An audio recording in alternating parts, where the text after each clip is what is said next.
Hello বন্ধুরা, কেমন আছো? আশা করি তোমরা সকলে ভালো আছো। আমিও খুব ভালো আছি। আজকে তোমাদের কাছে নতুন একটা ভিডিও নিয়ে চলে এসেছি। এটা হলো দই বড়া।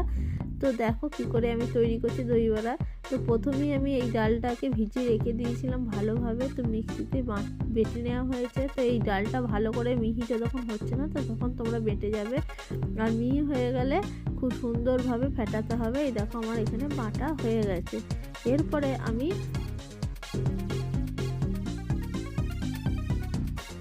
ভালোভাবে বাটা হয়ে গেলে এর মধ্যে গোটা জিরে আর গোটা মৌরি আর নুন ভালো করে দিয়ে ফেটাতে হবে। একভাবে ফেটিয়ে নেওয়ার পরে ঢাকা দিয়ে রেখে দিতে হবে প্রায় 10 মিনিটের মতন। তো দেখো বন্ধুরা, এরপর আমি শুকনো কড়াইতে শুকনো লঙ্কা আর গোটা জিরে আর গোটা মৌরি এটা শুকনো কড়াইতে ভালো করে ভেজে এর মধ্যে আর একটু জিরে গুঁড়ো আর একটু ধনে গুঁড়ো, তোমরা জিরে গুঁড়ো নাও দিতে পারো, যেহেতু গোটা জিরে দেওয়া হয়েছে তো আমি দিয়েছি ধনে গুঁড়ো আর জিরে গুঁড়ো। এটা ভালো করে বেটে রেখে দিতে হবে। এরপরে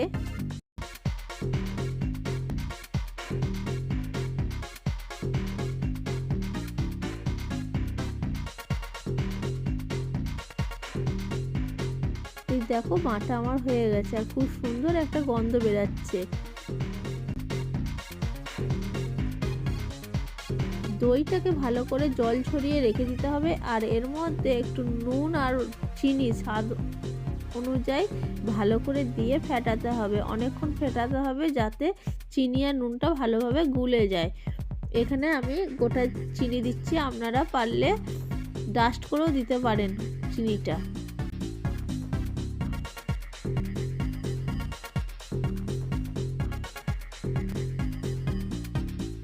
তো ভালোভাবে ফেটিয়ে নেওয়ার পরে এই দেখো এরকম করে হয়ে গেছে, রঙটা কি সুন্দর।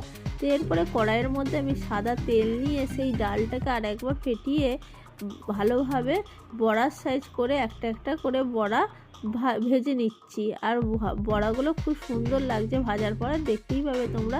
তো চলো বড়াগুলো ভাজা হোক। এই বড়াগুলো ভেজে এরকমভাবে তোমরা ভাত দিয়েও খেতে পারো। তো এই দেখো একটা করে দিয়ে দেখছি, খুব সুন্দর। এইভাবে প্রত্যেকটা বড়া আমি ভেজে নেবো।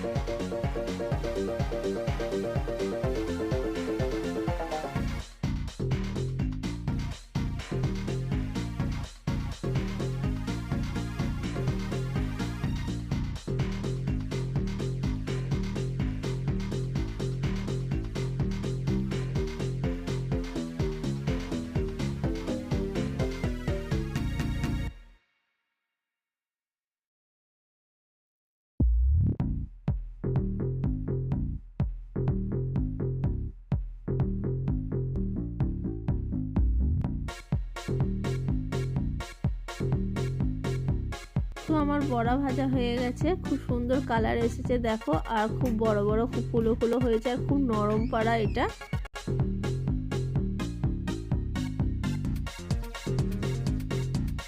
এরপরে আবার কড়াইয়ের মধ্যে সাদা তেল দিয়ে এর মধ্যে কালো সর্ষে মেথি আর গোটা জিরে আর আদা কুচি দিয়ে ভালো করে নাড়াচাড়া করে একটু কারি পাতা দেবো। কারি পাতা দিলে খুব সুন্দর টেস্ট আসে। তোমাদের কাছে যদি কারি পাতা না থাকে নাও দিতে পারো। এরপরে ভালো করে নাড়াচাড়া করার পরে আমি একটু জল নেব আর জলের মধ্যে নুন আর চিনি ভালো করে মিক্স করে এই জলটার মধ্যে এই ভাজা মশলার মধ্যে জলটা ঢেলে দেবো।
দেখো আমি সব কিছু মিক্স করে দিয়েছি। এরপরে গ্যাস বন্ধ করে প্রত্যেকটা বড়া এই জলটার মধ্যে দিয়ে 40 মিনিটের মতন বা 20 মিনিটের মতন তোমরা যতটা পারো ভিজিয়ে রাখবে, বেশিক্ষণ ভিজিয়ে রেখো না।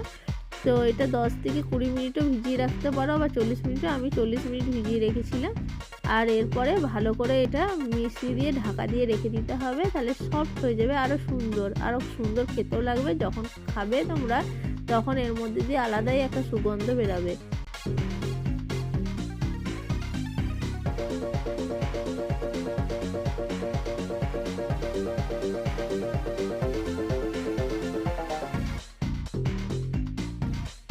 এরপরে আমি দইটার মধ্যে সেই ভাজা মশলাটা যেটা বাটা ছিল সেটা ভালোভাবে মিশিয়ে এর মধ্যে প্রত্যেকটা বড়া দিয়ে দেবো। আর এর মধ্যে একটু চাট মশলা আর বিট নুনও দেওয়া হবে। এরপরে আস্তে আস্তে প্রত্যেকটা বড়া দিয়ে ভালো করে মিশিয়ে দিয়ে রেখে দিতে হবে 10 মিনিট ঢাকা দিয়ে। বন্ধুরা, যদি আমার ভিডিও ভালো লেগে থাকে অবশ্যই কমেন্ট, শেয়ার আর সাবস্ক্রাইব করে দিও। আর নতুন বন্ধুরা অবশ্যই সাবস্ক্রাইব করে একটা লাইক করে আমার পাশে থেকো। আর যদি ভালো লাগে এই ভিডিওটা অবশ্যই ঘরে করে দেখবে, খুবই সুন্দর লাগে। আমাদের প্রত্যেকজনের খুব ভালো লেগেছে, আশা করি তোমাদের সবারই ভালো লাগবে।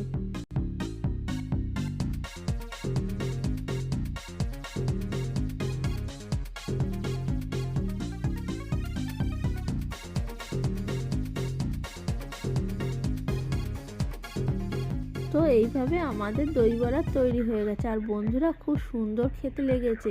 আর তোমরা অবশ্যই ঘরে বানাবে এরকম দই বড়া। এই দেখো কত সুন্দর হয়েছে। আর আজকের মতন আমার ভিডিও এখানেই শেষ বন্ধুরা। তো তোমরা সবাই ভালো থেকো, সুস্থ থেকো। আবার পরের ভিডিওতে তোমাদের সঙ্গে দেখা হবে। তো সবাইকে টাটা, বাই বাই।